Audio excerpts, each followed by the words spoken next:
Bienvenidos a Patient Thinking, un podcast con ideas, reflexiones y conversaciones para acercar la innovación a quien más la necesita. Hoy hablaremos de rigor, coherencia y humanización. Soy Anna Blanc y para hablar de ello me acompaña Ricard Castellet.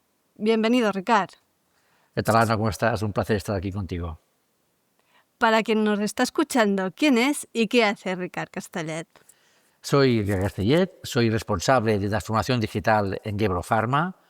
Llevo más de 30 años en el sector digital, soy un pure player digital empezando en los años 90 y desde hace 5 años estoy en un reto profesional y personal apasionante que es transformar digitalmente una farma tan preciosa como es Gebro Pharma y todo lo que implica. La tecnología avanza muy rápido, pero en el sector salud, por la regulación y por el rigor, vamos más despacio. ¿Como sociedad crees que vamos a tener paciencia o nos va a pisar la inmediatez en el rigor? Mira, la pregunta es muy buena, y es muy buena, ¿eh? Yo creo que es el debate uno de los debates más importantes que hay ahora en el sector salud.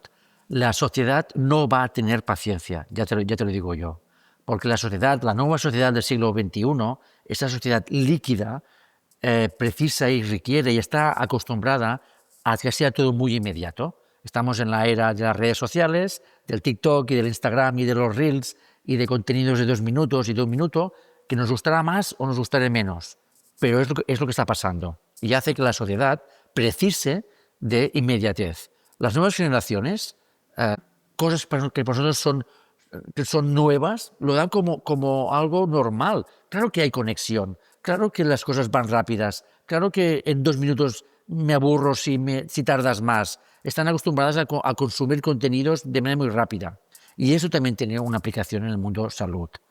Y aquí va a pasar un factor que tampoco puede pasar, que está pasando, que es que el paciente va mucho más avanzado, el usuario, el paciente, va mucho más avanzado que la industria. En el fondo, esto tampoco es nuevo, Ana. Esto ya ha pasado más veces. La tecnología va por delante, siempre va por delante. El paciente, el usuario, y si quieres llamarle en los sectores, y el cliente, va por detrás. Y es la industria la que le cuesta más adaptarse a este ritmo.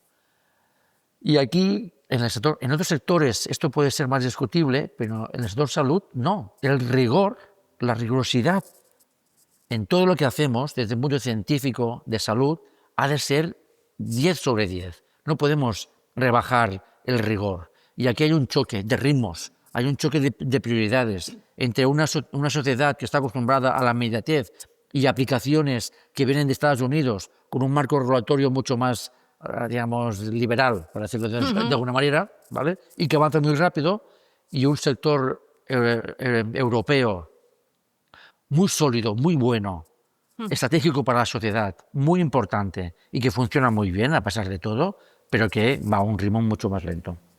Claro, porque el sector salud, la responsabilidad que tenemos es muy importante. No podemos jugar con la vida de las personas. Exacto. No se puede avanzar tan deprisa, ¿no? Exacto.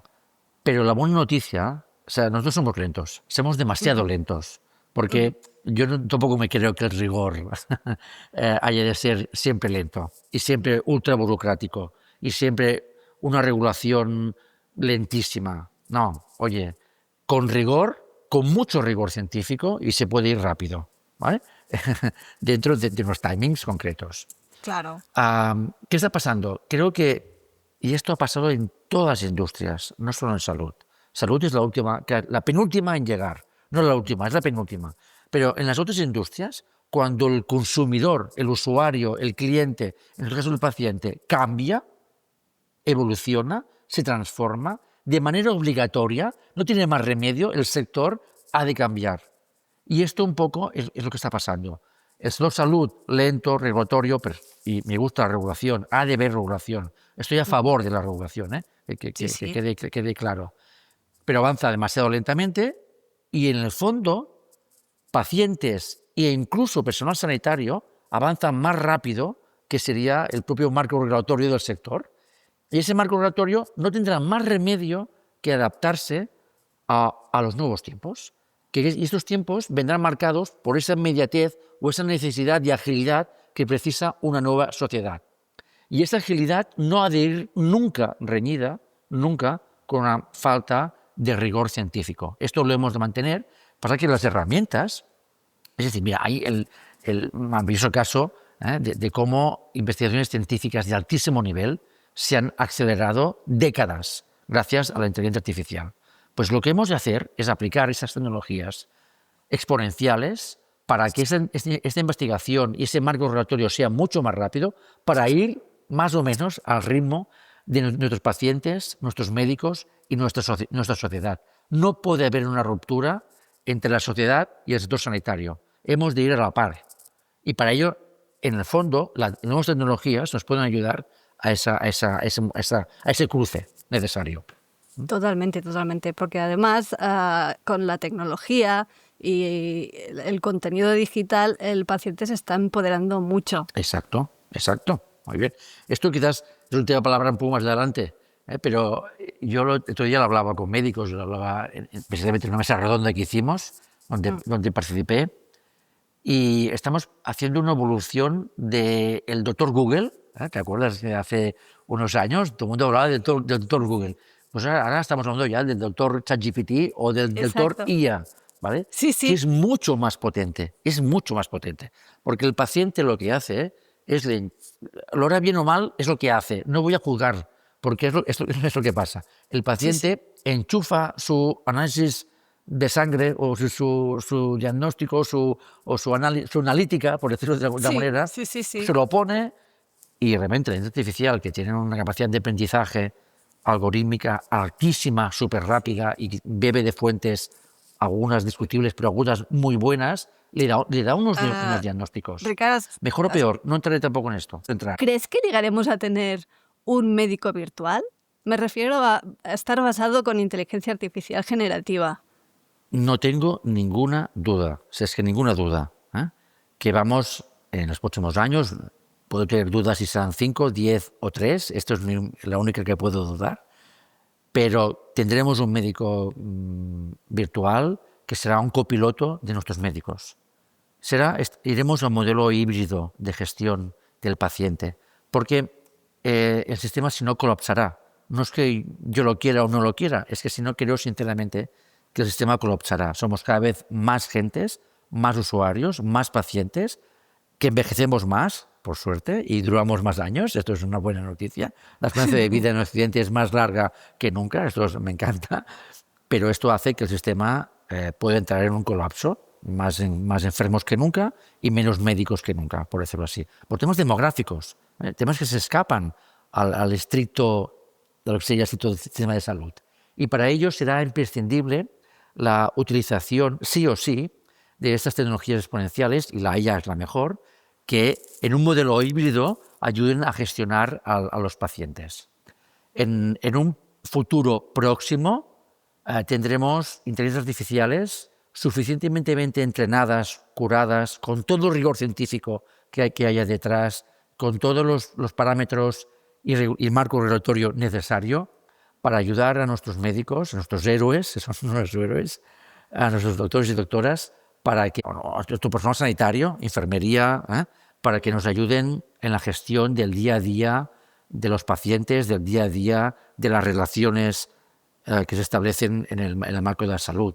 Y tanto para gestionar un paciente en su diagnóstico como para gestionar el paciente en la parte burocrática, por decirlo así. Nosotros ahora tenemos una experiencia que esto se ha hablado mucho. Vamos al médico y ahí delante tenemos una pantalla y media consulta, el médico o la doctora se pasan el tiempo rellenando, buscando informaciones que no lo encuentran, mi historial de hace no sé que no acaban de encontrarlo, y esa relación está interrumpida, ese diálogo, sí, por una pantalla que aporta, pero que aporta poco. Esta pantalla la hemos de sustituir, que ya se está haciendo, por una inteligencia artificial que escuche, que ayude al doctor, que incluso prevenga y obtenga información previa a la visita, que pueda ayudar a definir si esa visita es o no es necesaria, que esto sería otro, que lleguen los pacientes al personal sanitario cuando realmente es necesario. Cuando no es necesario, la inteligencia artificial puede ayudar y ha de ayudar a esa relación, a ese marco, a esa confianza, que el paciente esté tranquilo porque todos los indicadores están en verde, por decirlo así. Y cuando haya un indicador en rojo, oye, es el momento de ir rápido a la paciente, a la consulta. Sí o sí, vamos a un modelo híbrido, porque si no, la alternativa es el colapso. Sí o sí, vamos a un sistema de copilotaje, un personal sanitario acompañado de una inteligencia artificial generativa especializada en el mundo de la medicina, con un altísimo índice de certeza, tan alto o más que el humano, por decirlo así. Y sí o sí vamos hacia una interacción donde las cosas van a cambiar. Antes empezamos a hablar tú y yo del doctor Google y del doctor IA. Ahora el paciente lo que hace es introducir analítica en un sistema no especializado y no seguro, que le da una respuesta, y esa respuesta es la que van al personal sanitario exigiendo que, oye, me ha hecho esto, ¿no? Sí. Todo esto está cambiando el marco. Estamos cambiando la manera de relación y necesitamos un nuevo contrato social, por decirlo así, un nuevo marco regulatorio para el sistema de salud, para que lo haga posible, donde la relación ya no es a dos, médico-paciente. No. Entre el médico y el paciente habrá una inteligencia artificial y eso se convertirá en un triángulo, en un trío, por decirlo así. ¿Vale? Hemos de acostumbrarnos a que sí o sí va a pasar esto. Y lo digo convencido, Ana, esto es bueno. Es bueno para el paciente, sobre todo, y es bueno para el personal sanitario. No, yo estoy totalmente de acuerdo contigo. Yo soy, de hecho, una gran fan de la inteligencia artificial. Yo cuando apareció el boom del ChatGPT, yo vi la oportunidad, es una oportunidad de oro para ser más eficientes y para ser más sostenibles también.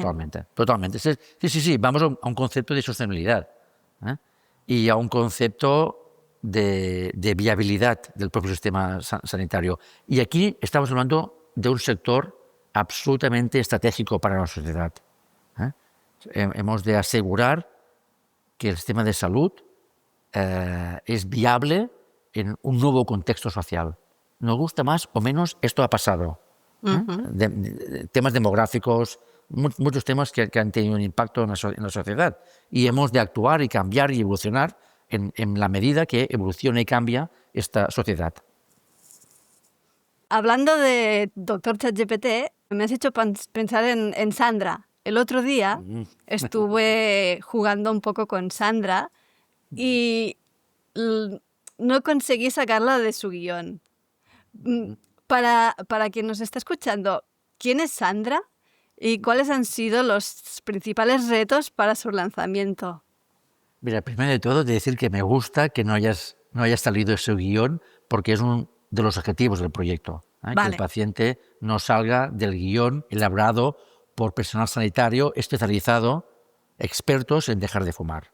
Y este era un requisito para hacer un proyecto científico, un proyecto dentro del marco regulatorio. Que el paciente no pueda salirse del guión marcado por los médicos especialistas que ha hecho Sandra. Dicho esto, ¿quién es Sandra? Muy bien. Sandra es un chatbot conversacional aplicado con IA algorítmica, no ya generativa, es diferente, ¿vale? Que tiene un guión cerrado, o sea, un guión muy grande, un guión lo vi. De respuestas, muchas respuestas, un guión realmente multitasking, por decirlo así, pero es un guión elaborado por un grupo de médicos, de doctores y doctoras, especialistas en dejar de fumar, ¿vale? Donde que conocen muy bien al paciente que está en este proceso tan difícil de dejar de fumar, que entienden también el contexto que implica una patología como es el tabaquismo. Son expertos en tabaquismo y son expertos en dejar de fumar. Y lo que hace Sandra es un acompañamiento a ese paciente que ha decidido dejar de fumar, que sabemos que hay dudas, que sabemos que hay momentos de debilidad, que hay momentos de posible recaída, Y aquí en Quebropharma lo que hemos hecho es sacar al mercado un producto que ayuda, un fármaco, una molécula que va muy bien para dejar de fumar, y a esa molécula le hemos unido un servicio digital como es Sandra, un chatbot conversacional, para que esa solución farmacológica acompañada de una solución digital de acompañamiento, es una app de acompañamiento, hemos demostrado que triplica el éxito del fármaco. ¿Por qué? Porque el paciente se siente acompañado. Eso antes que hablábamos de la relación médico-paciente, ¿vale? Si el paciente puede ir cada semana al médico o a enfermería a consultar y a tener esa relación de empatía, perfecto. Pero como esto no es posible, hemos de sustituir o plantear una alternativa, quizás mejor la palabra, hecha con inteligencia artificial para que el paciente no esté solo en ese proceso tan complejo que es dejar de fumar. Que es difícil dejar de fumar. Es muy difícil dejar de fumar y mucha gente lo intenta y no lo consigue. Si unamos el fármaco acompañado de una app de acompañamiento, hay muchas más posibilidades de que el paciente llegue a la meta, llegue al éxito, que es dejar de fumar. Y Sandra es esto, es una app que acompaña al paciente en todo ese largo proceso que implica dejar de fumar. Totalmente, porque claro, la app de acompañamiento lo que hace es conectar, empatizar con el paciente, y está demostrado que una conexión emocional, una empatía hacia el paciente mejora la adherencia, y si mejora la adherencia mejora el resultado, dejar de Ana, fumar en ese caso. Lo he explicado perfectamente.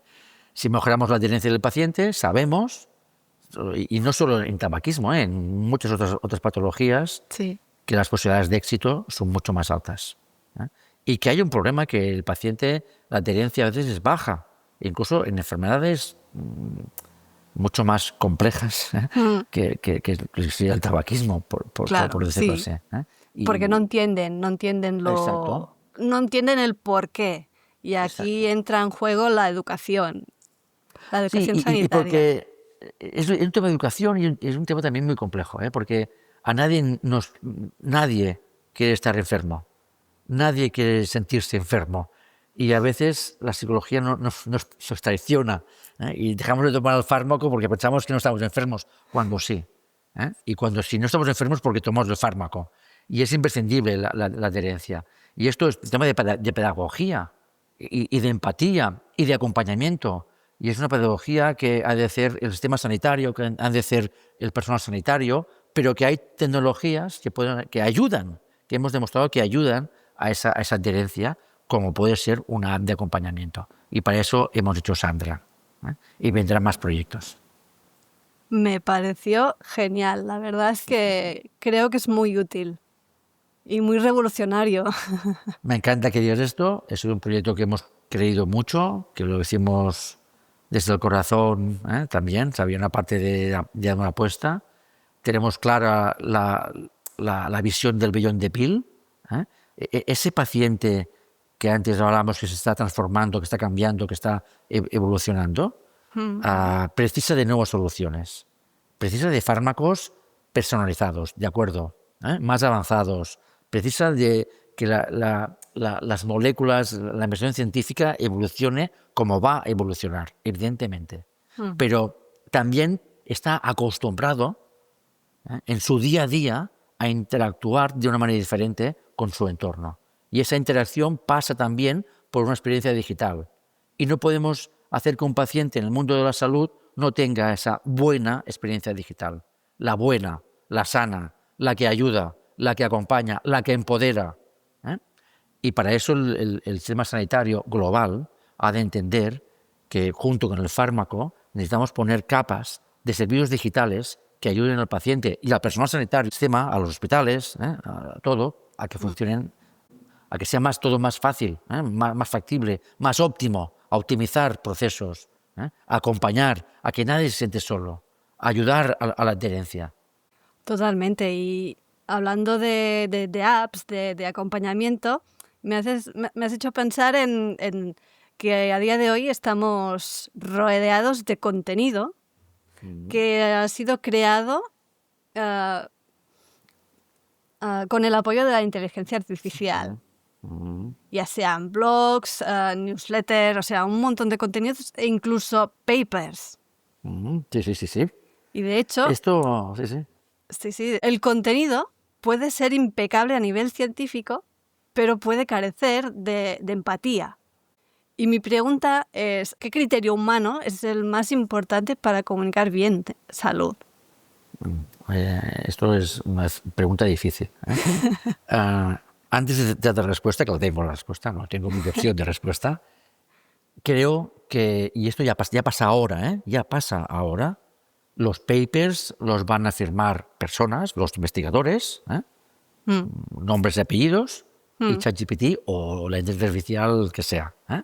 Es decir, vamos, y esto ya ha pasado ahora. Sí, ¿crees que va a firmar ChatGPT? Sí. Va a firmar ChatGPT o va a firmar una IA generativa. Tampoco quiero decir ChatGPT porque mejor será otra. Bueno, Pues pero quiero decir, va a firmar. Sí. Yo creo que hemos de... Es que lo que no podemos hacer es... O sea, hay que ser realista. Se ha demostrado que la mayoría de los papers, de las tesis doctorales, de las tesinas, de los trabajos de máster, se hacen ya actualmente, a día de hoy, acompañados de inteligencia artificial. Pues hemos de saber incorporarlo en un marco regulatorio que permita esa incorporación y con transparencia. Y ese paper lo ha hecho Ana, lo ha hecho Ricard y lo ha hecho una herramienta de inteligencia artificial X, la que sea, ChatGPT, pues vale, pues ChatGPT, y que se firme como tal, porque nos ha ayudado en ese proceso. Y ha logrado parte de ese documento. Y esto, que lo podemos ver como algo, no, esto es bueno, porque nos ha ayudado a hacer ese paper, ha ayudado a avanzar a la ciencia. Y hablo de papers, ya cuando hablamos de análisis de datos, esto ya es clarísimo. Entonces, la inteligencia artificial, ese copiloto del mundo científico, se ha de ver, ha de ser visible, no pasa nada. Si nos está ayudando, si bien utilizado, es muy positivo. Mal utilizado es peligroso, evidentemente. Totalmente. Pero bien utilizado es muy positivo. Esto quería decírtelo antes de responderte. Para mí, totalmente. la clave de las relaciones personales en medicina y en general para mí, es mi opinión, es la confianza. Vale. Es decir, si hay confianza, las cosas fluyen mucho más rápido. Si hay desconfianza, las cosas se pueden complicar en el marco de relación personas mucho. Es posible que haya otros ejes muy importantes, pero cuando un paciente confía en su médico, oye, es que va hasta el final con él. Si el médico me ha dicho que tengo que tomar pastillas, me las tomo. Si me ha dicho que haga este ejercicio, yo hago este ejercicio. Si me ha dicho que haga esto. Cuando en esa relación humana se establece la confianza, todo es más fácil. Entonces creo que los médicos, el personal sanitario, enfermería, médicos, hemos de saber trabajar, comunicar y ganarnos la confianza del paciente. Porque si nos ganamos la confianza del paciente, nos hará más caso, habrá más adherencia, habrá más control, habrá más conciencia de esa enfermedad, por decirlo así, de esa patología o lo que esté pasando. Y creo que nos hará más humanos. Hemos de seguir siendo intuitivos, sí, pero esa intuición, como médicos, irá acompañado de una IA que nos dará datos mucho más fiables. Hemos de saber mucho más empáticos con el paciente, mirarlos otra vez a los ojos, tocarle. A veces, ahora vas al médico y ya no nos toca. No, hay la pantalla delante, la pantalla no pueden hacer nada. Exacto, entonces hemos de volver a establecer un marco relacional basado en la confianza, donde la IA nos ayude a focalizar al personal sanitario, a esa relación humana, porque la inteligencia artificial aportará otras capas de valor científica, de diagnóstico, de acompañamiento de muchos de los temas que harán que esa relación sea mucho más fuerte. Totalmente. Y para tener esa confianza, para cerrar el círculo, se debe tener rigor y coherencia.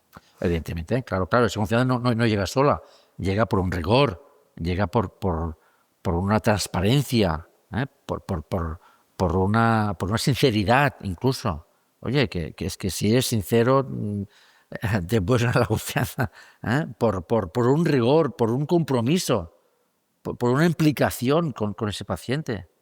por demostrar que estás pendiente, que te importa, que esa persona que tienes delante tuyo realmente te importa. Y es establecer ese vínculo, que hay muchos más, yo lo sé que hay más, pero si tengo que decir uno, que es el de la confianza, basado en la certeza, basado en el compromiso, basado en la verdad. Y hablando tanto de IA, me haces pensar que yo personalmente me he encontrado con muchos departamentos, sobre todo de marketing y comunicación, que tienen un poco de miedo a utilizar la inteligencia artificial. Para estos equipos que están a la expectativa, ¿tú por dónde les recomendarías que empezasen? Ahora es uno de los problemas más graves que tenemos, que es la adopción, ¿vale? O sea, yo creo que muchos vemos claramente que la IA bien utilizada es una herramienta transformadora como ha habido pocas veces en la historia de la humanidad. Oye, la imprenta, Internet, ¿vale? Y ahora la IA y otras cosas que han pasado. La computación, ¿vale? E incluso hay gente que la pone al nivel de cuando aprendimos a hablar, a comunicarnos verbalmente. Imagínate, hay gente que dice, no, eso es tan importante, tan transformador como el momento, como especie, cuando empezamos a comunicarnos a través de la voz, por decirlo de alguna manera, del lenguaje verbal estructurado. Pero esto, evidentemente, cuando hay una nueva tecnología como esta, que no controlamos, que a veces no entendemos, y es lógico que no entenderlo. No os preocupéis, yo estoy entendiéndola, ¿vale? Pero cuando no entendemos, nos sale, como especie humana, como sociedad, como humanos, nos sale una reacción que es muy peligrosa, que es el miedo. Y el miedo, así como la confianza es positiva, el miedo es uno de los aspectos más negativos que tiene la humanidad. Porque cuando tenemos miedo, nuestra reacción es negativa, no es buena. Un ser humano con miedo es un ser humano que puede, perder un control emocional sobre su entorno. Entonces es vital que en cada empresa ir introduciendo la IA en base a proyectos más o menos grandes, pero que vayan ganando la confianza, que vayan estableciendo alianzas personales, que vayan creando embajadores de la IA dentro de cada compañía, y que ese temor a la adopción se vaya venciendo, se vaya diluyendo. Yo siempre, y tú quizás alguna vez me he escuchado en una charla, hablo que cuando quiero introducir nuevas tecnologías, nuevos modelos de negocio, nuevos modelos relacionales, nuevas maneras de trabajar, transformar una compañía, hay la gente que es como rocas, que no la muevo, que no consigo moverla, ¿vale? Hay gente que son piedras, las piedras me cuesta, pero las puedo ir moviendo. Y hay personas que son líquidas. Esas son las que a mí me gustan, las que se adaptan constantemente. Y estamos viviendo en una sociedad líquida, en un momento de clara transformación por el impacto de tecnologías, porque estamos en el siglo XXI, hemos dejado el siglo XX, estamos en el siglo XXI, y aquí hay cambios que hemos de saber gestionar como personas y como sociedad. Y si estamos en una sociedad líquida, mi consejo es intentar ir hacia personas que entendamos la capacidad de cambio, de adaptación a lo que está pasando. Que no se nieguen a adaptarse al cambio.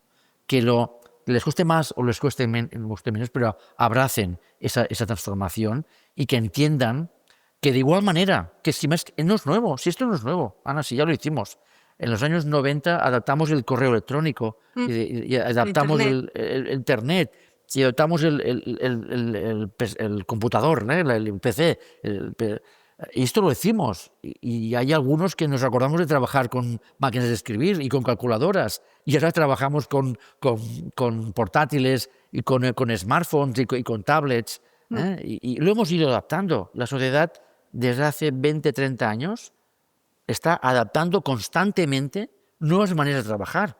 Si es que hace 15 años no había WhatsApp, ¿qué hacíamos, no? O no había Instagram, o no había muchas de las cosas que ahora son habituales, que forman parte de nuestro día a día laboral o de nuestro día profesional. Pues con la IA estoy convencidísimo, que pasará lo mismo y que en los próximos años lo adaptaremos a nuestra vida personal y nuestra vida laboral de una manera mucho más fácil. Ahora, que es el momento inicial, es cuando más cuesta. A algunos les cuesta más. Otros, como yo, como tú, somos entusiastas, creyentes y nos lanzamos a la adopción. Otros les va a costar más. Bueno, paciencia, ayudarles, formarles, darles siempre oportunidades. Pero hasta ahora, históricamente, todas las tecnologías exponenciales con capacidad de transformar una sociedad, en la revolución industrial, ¿vale?, con la electricidad, con el vapor, en la revolución digital, con los computadores, con los smartphones,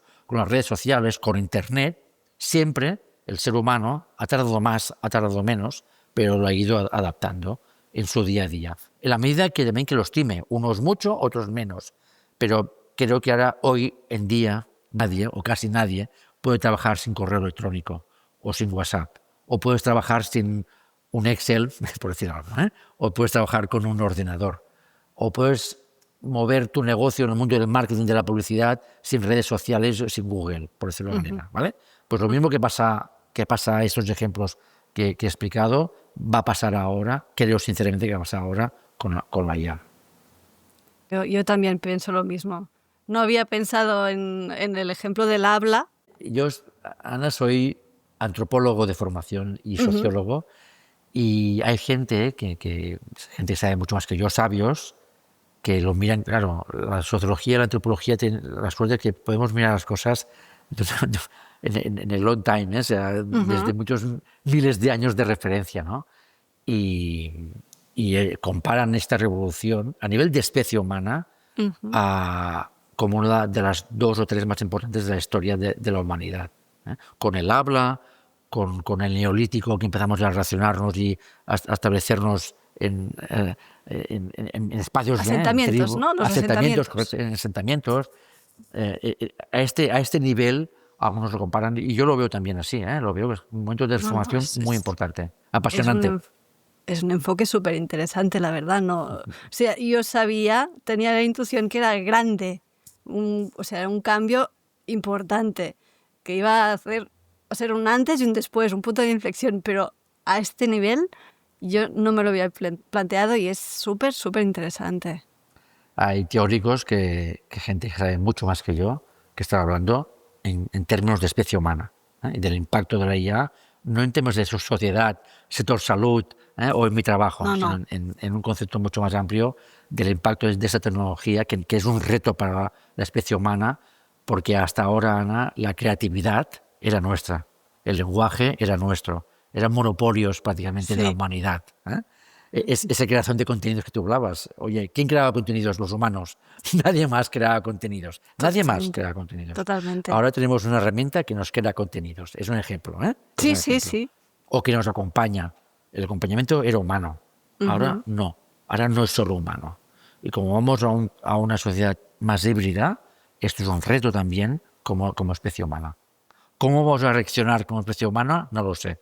Porque a veces el miedo, que antes hablábamos, nos hace complejos.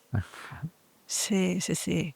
Ricard, antes de terminar, ¿nos podrías dar un titular de lo primero que te venga a la cabeza de esta conversación tan interesante que hemos tenido? Mira, que la IA no es una tecnología, que la IA es una fuerza evolutiva, para enganchar con el último tramo de nuestra conversación, que no estamos ante una tecnología, que sí que es una tecnología exponencial, como pocas ha habido en esta humanidad. Estamos ante una fuerza evolutiva, con capacidad de cambiar la especie humana, de cambiar la sociedad. Y hemos de entender que esto va por aquí y que se aplicará a microcosas o cosas mucho más complejas, mucho más amplias de explicar y de entender.